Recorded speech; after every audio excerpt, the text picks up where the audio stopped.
Numbers chapter 30. And Moses spake unto the heads of the tribe concerning the children of Israel, saying, This is the thing which the Lord hath commanded.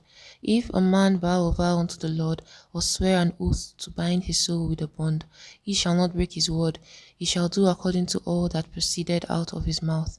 If a woman also vow a vow unto the Lord, and bind herself by a bond, being in her father's house in her youth, and her father hear her vow, and her bond wherewith she hath bound her soul, and her father shall hold his peace at her, then all her vows shall stand, and every bond wherewith she hath bound her soul shall stand. But if her father disallow her in the day that he heareth, not any of her vows or her bonds wherewith she had bound her soul shall stand, and the Lord shall forgive her because her father disallowed her. And if she had at all an husband when she vowed, or uttered aught out of her lips wherewith she bound her soul, and her husband heard it, and held his peace at her in the day that he heard it, then her vows shall stand, and her bonds wherewith she bound her soul shall stand.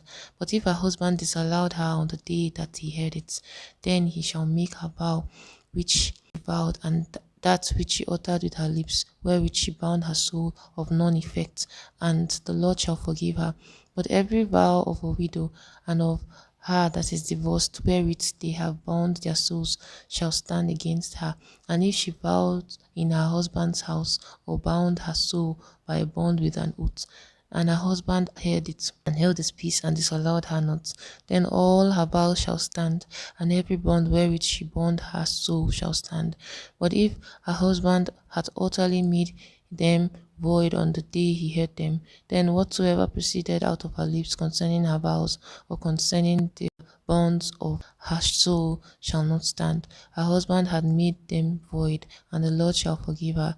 Every vow and every binding oath to afflict the soul, her husband may establish it, or her husband may make it void. But if her husband altogether hold his peace at her from day to day, then he establisheth all her vows, or all her bonds which are upon her. He confirmed them, because he held his peace at her in the day that he heard them. But if he shall anyways make them void after that he had heard them, then he shall bear her iniquity. These are the statutes which the Lord commanded Moses between the man and his wife, between the father and his daughter, being yet in her youth in her father's house.